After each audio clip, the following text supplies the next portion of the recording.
Halo sobat-sobatku dimanapun berada, kita berjumpa lagi di program Sekedar Berbagi, episode yang ke-59. Apa kabar sobat-sobat? Luar biasa, fantastik, yes! Selalu optimis, don't worry, be happy. Kita akan membahas 7 kebiasaan menjadi manusia yang produktif. The 7 Habits dari Stephen Covey, bagian yang kedua. Sebelum kita membangun 7 kebiasaan, ada satu hal yang harus kita perhatikan, dan itu penting sebagai pondasi kita bisa melakukan 7 kebiasaan produktif tersebut, yaitu paradigma. Paradigma ini sangat penting bagi kita sebelum kita membangun 7 kebiasaan. Menjadi proaktif, mulai dari akhir dalam pikiran kita atau visi hidup. Biasakan, utamakanlah yang memang utama, first thing first. Kemudian kebiasaan-kebiasaan selanjutnya bisa kita bangun jika kita memiliki paradigma yang dibutuhkan untuk membangun 7 kebiasaan tersebut. Nah, apa yang disebut dan mengapa paradigma penting? Karena paradigma adalah segala asumsi-asumsi kita, prapaham kita, persepsi-persepsi kita, prejudice kita terhadap realitas yang kita lihat, kita amati, terhadap satu objek atau subjek lain yang kita teliti dan sebagainya. Coba, adakah kecap nomor 2? Tidak ada. Semua kecap pasti nomor 1. Tetapi ketika kita mencoba kecap A, kecap B, kecap C, kecap D, ternyata kita cocok dengan kecap B, maka kita akan merubah paradigma kita bahwa tidak semua kecap nomor 1, hanya kecap nomor B. Nah, itu kan asumsi kita, prapaham kita, persepsi-persepsi kita diuji gitu. Jadi sebetulnya paradigma adalah cara seseorang mempersepsikan, cara seseorang memahami, cara seseorang, saudara-saudara dan sobat-sobatku, menilai, memahami sekitarnya. Kadang-kadang orang mempersepsikan orang lain sebagai kucing, padahal ia singa. Atau mempersepsikan orang singa, padahal kucing. Atau kita sendiri mempersepsikan diri kita secara keliru. Nah, sikap dan perilaku kita itu sangat ditentukan dari paradigma kita. Itulah sebabnya tidak mungkin kita akan membangun 7 kebiasaan menjadi manusia yang produktif jika tidak memiliki paradigma yang benar, paradigma yang positif. Kita adalah makhluk historis, sehingga kita mempunyai paradigma tentang sejarah secara trikotomik, masa lalu, masa sekarang, dan masa depan. Beda dengan hewan yang tidak memiliki kesadaran historis, maka masa lalu, sekarang, dan depan tidak dapat ia persepsikan. Itulah sebabnya tidak ada ilmu arsitektur, sejarah arsitektur di dunia binatang, tapi di dunia manusia ada. Tidak ada bank makanan dalam dunia hewan, tapi manusia ada bank, karena ini berpikir tentang masa depan, investasi di depan, menjawab kebutuhan-kebutuhan di depan, untuk berbuat first thing first. Kita harus punya persepsi yang tepat tentang sejarah masa depan. Untuk win-win solution, kita harus punya persepsi tentang orang lain, betapa pentingnya paradigma tersebut. Oleh sebab itu, pergeseran paradigma terjadi melalui pemutusan dengan hambatan-hambatan atau tarikan-tarikan masa lalu. Thomas Kuhn berkata, jika kita menginginkan perubahan, berarti pertama-tama kita harus merubah paradigma kita. Perubahan paradigmatik sangat kita butuhkan supaya kita bisa mencari kebenaran yang sejati, supaya kita juga bisa mengerti persepsi atau prapaham yang orang lain miliki tentang kita, atau kita memahami dan mempersepsikan orang lain untuk mencapai kebiasaan-kebiasaan yang produktif tersebut. Itulah sebabnya tidak mungkin menghasilkan 7 kebiasaan yang produktif tanpa memutus paradigma yang out of date dan mengganti dengan paradigma yang baru. Apa salah merubah paradigma? Tidak. Prapaham tidak jahat. Prapaham tidak salah. Seandainya saya sakit gigi, saya ke dokter apa? Prapaham saya adalah saya akan sembuh kalau ke dokter gigi. Tapi apakah semua dokter gigi bisa menyembuhkan penyakit saya? Ternyata di dokter gigi A tidak mampu, di dokter gigi B tidak mampu, di dokter gigi C baru saya sembuh. Karena diteliti sejarahnya, diteliti kebiasaannya, diteliti kapan sakitnya dan sebagainya. Itulah sebabnya merubah persepsi saya, paradigma saya tentang dokter gigi, bahwa tidak semua dokter gigi bisa menyembuhkan penyakit gigi, kan begitu.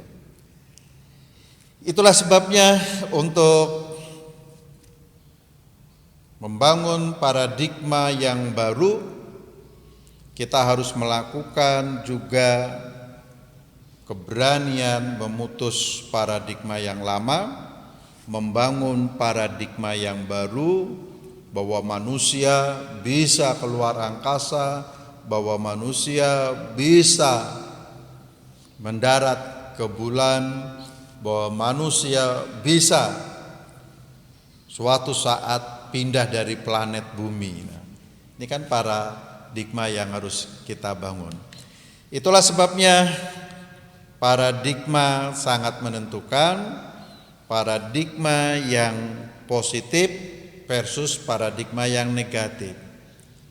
Paradigma yang mengatakan saya tidak mampu atau saya pasti mampu, saya bisa atau saya tidak bisa. Saya bisa berubah atau ya sudahlah ini diri saya nggak bisa apa-apa. Dan paradigma ini sangat menentukan kita di dalam membangun kehidupan kita untuk bisa lebih optimal. Maka paradigma menjadi pondasi kita dalam membangun 7 kebiasaan.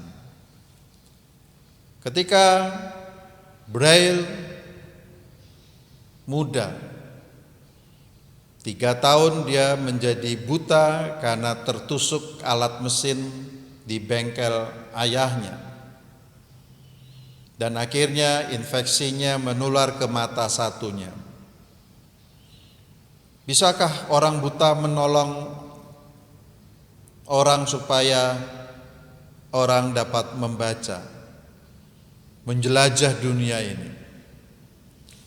Paradigma yang dimiliki Braille bahwa saya sekalipun buta, saya akan menolong orang, saya akan membantu orang, saya akan bisa menciptakan sesuatu di mana orang bisa membaca, melakukan investigasi literatur apapun, menggali misteri alam raya ini sekalipun buta. Maka ia menciptakan huruf Braille di usia 15 tahun, seorang anak yang jenius. Itulah paradigma. Sehingga produktivitas yang dihasilkan, visi supaya orang buta juga dapat melihat, menguasai, memahami alam raya ini dapat terwujud dengan huruf Braille. Maka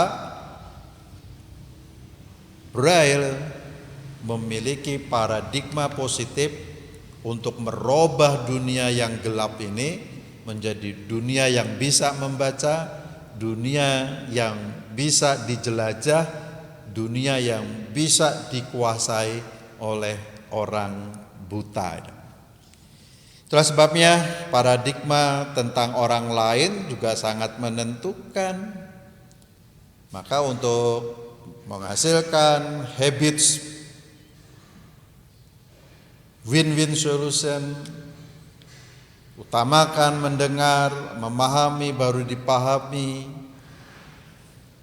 hanya bisa tercipta ketika kita juga mampu merubah paradigma kita, memperbaiki paradigma kita, dan akhirnya kita tidak seperti orang buta yang menuntun orang buta, tetapi kita mampu mengajak orang untuk bertumbuh, untuk lebih produktif, untuk lebih baik, untuk berbeda secara kualitatif. Itulah sebabnya paradigma sangat kita butuhkan tentang orang lain supaya kita bisa memahami dengan tepat, dan melalui persepsi yang tepat kita pun dapat memahami diri kita dengan tepat juga. Itulah sebabnya mengapa ada istilahnya blank spot. Istilah gampangnya suatu daerah yang tidak tersentuh sinyal sama sekali. Kuping kita tidak mungkin bisa kita lihat secara langsung dengan mata kita. Itulah sebabnya kita membutuhkan kaca untuk melihat diri kita, melihat kuping kita, melihat bentuk kuping kita, supaya kita punya persepsi diri kita yang tepat. Ketika kita punya persepsi bahwa kuping saya bagus, kuping saya bersih, kuping saya indah dan sebagainya, salah? No. Tetapi kita perlu menguji prapaham kita tentang kuping kita, yaitu dengan bantuan kaca itu. Ketika kita melihat kaca, baru kita tahu, oh kuping saya ternyata kotor, oh ternyata kuping saya tidak indah, oh ternyata kuping saya tidak seperti yang saya persepsikan. Maka prapaham saya, prejudice saya tentang kuping saya perbaiki. Begitu juga ketika kita memahami orang lain. Itulah sebabnya perubahan paradigma sangat penting sekali. Perubahan paradigma sangat menentukan kita supaya kita dapat melakukan kegiatan-kegiatan, aktivitas-aktivitas, persepsi-persepsi yang tepat untuk kehidupan kita dan menjadikan 7 kebiasaan ini menjadi bagian yang terintegrasi dalam hidup kita. Nah, ini yang terjadi. Kalau kita ingin membuat perubahan kecil pada hidup kita, fokuslah pada perilaku kita. Tapi kalau kita ingin membuat perubahan besar, kita perlu memusatkan perhatian pada paradigma kita yang paling mendasar. Bagaimana kita bisa keluar angkasa? Maka paradigma kita tentang misi yang harus kita ciptakan, misi yang harus kita buat, visi bisa mendarat di bulan, harus kita lakukan. Maka misi Apollo, misi Soyuz, misi keluar angkasa adalah paradigma baru bahwa manusia bisa terbang keluar angkasa. Nah, sobat-sobat, memang tidak mudah merubah paradigma. Maka melakukan 7 kebiasaan yang produktif tidak semudah kita membalik telapak tangan kita, tidak semudah kita mengganti pakaian kita. Karena perubahan paradigma sangat ditentukan dari pergaulan kita, interaksi kita, dialog kita dengan realitas di sekitar kita. Kata orang, dolanmu kurang adoh, mainmu kurang jauh. Itu artinya apa? Artinya perjumpaan kita, dialog kita, interaksi kita kurang banyak kita lakukan. Maka perubahan paradigma sangat ditentukan bagaimana kita berdialog dengan ilmu pengetahuan dan teknologi yang berkembang begitu pesat. Misal bahwa seseorang mendapatkan anak itu karena anugerah Tuhan, pemberian Tuhan. Yes, secara prinsip. Tapi ketika sepasang suami istri tidak mendapatkan anak, lalu kita mengatakan bahwa ia tidak mendapatkan anugerah Tuhan, kita harus cek persepsi kita, paradigma kita tentang anugerah itu. Maka ilmu pengetahuan akan menolong kita memperjelas, memahami tentang karunia dan anugerah Tuhan. Mungkin sel telur sang istri bagus, mungkin sel sperma sang suami bagus, pembuahannya pun bagus, tetapi filantup ke rahim seorang perempuan itu ada ketidaknormalan sehingga tidak bisa masuk ke rahim sel telur yang sudah dibuahi. Ilmu teknologi akan menolong kita untuk melakukan shortcut, yaitu melalui yang disebutnya bayi tabung, artinya melalui laboratorium. Dia tidak normal melalui filantup, tetapi langsung dipindahkan ke rahim. maka ia akan mendapatkan anak. Nah, paradigma kita berubah ketika kita bergaul dengan iptek. Iptek menolong kita untuk memperbaiki persepsi, prapaham, prejudice kita tentang realitas kita. Paradigma kita sangat juga bergantung dengan dialog kita dengan agama-agama lain, kepercayaan-kepercayaan lain yang hidup. Ditentukan juga dialog dengan ilmu sosiologi, biologi, ekonomi, antropologi, dan sebagainya. Semakin manusia bergaul dengan begitu banyak disiplin-disiplin ilmu dan pengembangan-pengembangan yang dilakukan oleh pihak lain, maka paradigma kita berubah. Oke, sobat-sobatku, kita terus belajar mempersepsikan diri kita tentang realitas orang lain, realitas di sekitar kita. Kita terus belajar disiplin-disiplin ilmu sehingga perubahan paradigmatik terjadi dalam diri kita. Barulah kita bisa melakukan the 7 habits, 7 kebiasaan yang membuat manusia sangat produktif, sangat menghasilkan sesuatu yang berguna, mengembangkan bio, psiko, spiritual, potensi-potensi yang ada di dalam dirinya. Sampai jumpa pada episode yang berikutnya. Salam yes.